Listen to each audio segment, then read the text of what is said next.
Hari telah berganti dan minggu telah berlalu. Keadaan Sarah bertambah buruk saat dipanggil dan diajak mengobrol. Kadang-kadang nyambung dan tidak. Cara berbicara pun masih saja belum ada peningkatan. Kejadian ini terus berulang-ulang.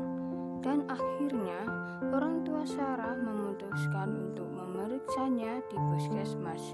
Ketika diperiksa oleh dokter, "Oh, ini tidak apa-apa. Telinga adik Sarah normal, hanya saja kotor. Cukup diberikan obat tetes telinga agar telinganya tetap bersih. Nanti di rumah cukup beri 3 tetes saja. Tunggu beberapa detik lalu buang cairannya." "Baik Pak Dokter, terima kasih Pak." Ketika pulang ke rumah, Sarah diberikan obat tetes oleh ibunya. Ketika telinga kanan diteteskan beberapa detik terus dibuang cairannya. Kemudian ganti telinga kiri. Seketika Sarah kebingungan. Bu, aku tidak bisa mendengar apapun. Bu, gimana ini? "Tunggu beberapa detik sayang, terus dibuang cairannya." Setelah dibuang cairannya, dengan kepala dimiringkan. Ibu, telinga salah, yang kiri jangan dibeli obat tetes ya Bu. Aku takut tidak bisa mendengar.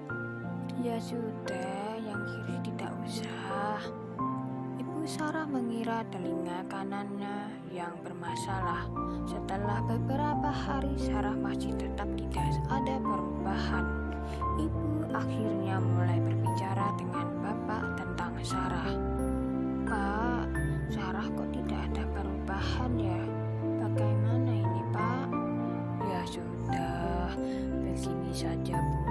Sarah besok dibawa ke rumah sakit terdekat saja.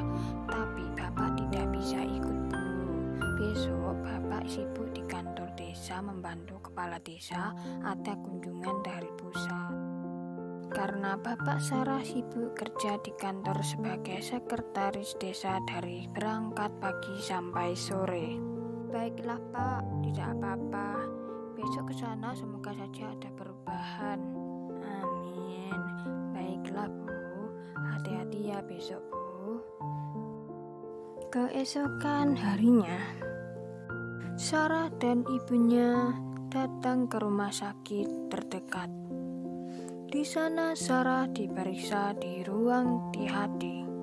"Telinga adik Sarah tidak apa-apa Bu. Normal, hanya saja kotor. Perlu dibersihkan.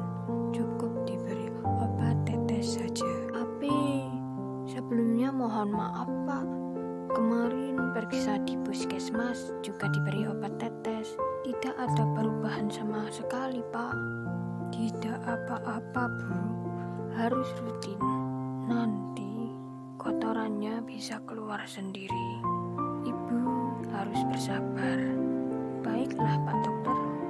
Permisi Pak." Sampai di rumah, Sarah sebenarnya tidak mau diberi obat tetes. Karena dipaksa oleh ibunya, dia akhirnya mau diberi obat tetes kedua telinganya. Dan benar saja, Sarah kebingungan ketika telinga kiri diberi obat tetes dan tidak bisa mendengar apa-apa. Ibunya tambah bingung akan anaknya. Tiba-tiba ada tetangga datang. Ibu Sarah curhat ke tetangganya. "Bagaimana ini? Anakku diperiksa ke sana kemari, tidak ada perubahan. Dibawa ke rumah sakit di kota saja Bu. Keponakanku dulu dibawa ke sana sembuh."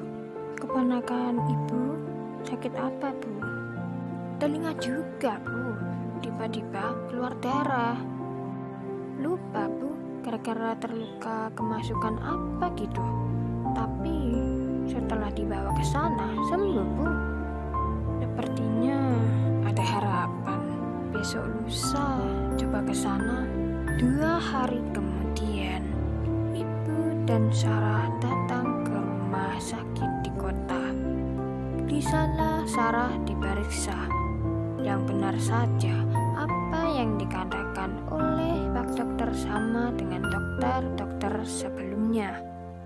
Sesampainya di rumah, Ibu Sarah seketika menyadari sewaktu telinga Sarah yang sebelah kiri, jika diberi obat tetes selalu mengeluh tidak mendengar.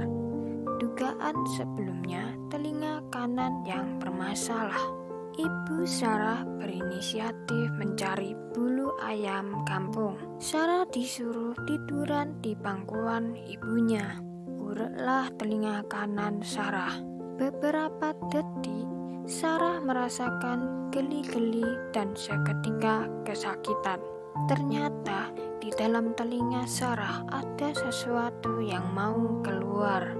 Ketika ditarik, keluarlah kotorannya yang berwarna hitam, pekat, dan lengket tak berbentuk. Dan akhirnya, ibu merasa lega. Ternyata ini penyebabnya. Ditanyakanlah kepada Sarah. Sarah, kok ada kotoran sebesar ini?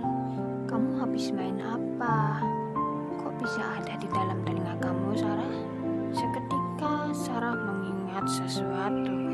Oh iya Bu, dulu pernah kulak-kulak ikutin cara bapak pakai lidi dipotong kecil, terus ujungnya dibeli kapas Bu. Waktu dimasukkan, ternyata kapasnya tertinggal di dalam Bu. Mau bilang takut dimarahin ibu. Walah, gitu ceritanya. Kebiasaan bapak kamu anak jadi ngikutin. Lain kali jangan seperti itu lagi. Kalau ada apa-apa bilang ya. Sejak kapan itu? Enggak tahu Bu, lupa. Sepertinya sudah lama Bu. Sekarang bagaimana? Sudah kedengaran yang sebelah kanan? Tetap tidak dengar sama sekali Bu. Ibu Sarah menyadari sepertinya selaput gendang telinga Sarah sudah rusak akibat endapan kapas terlalu lama. Dan akhirnya Ibu Sarah mengikhlaskan keadaan anaknya menjadi anak tunarungu tingkat sedang. Dan Sarah akan kesulitan ketika bersosialisasi terhadap lingkungan di sekitarnya. Ketika ibunya akan memanggil menggunakan panggilan lain, yaitu Bu. Kata panggilan ini sebenarnya dikhususkan untuk panggilan kebutuhan penyandang tunarungu.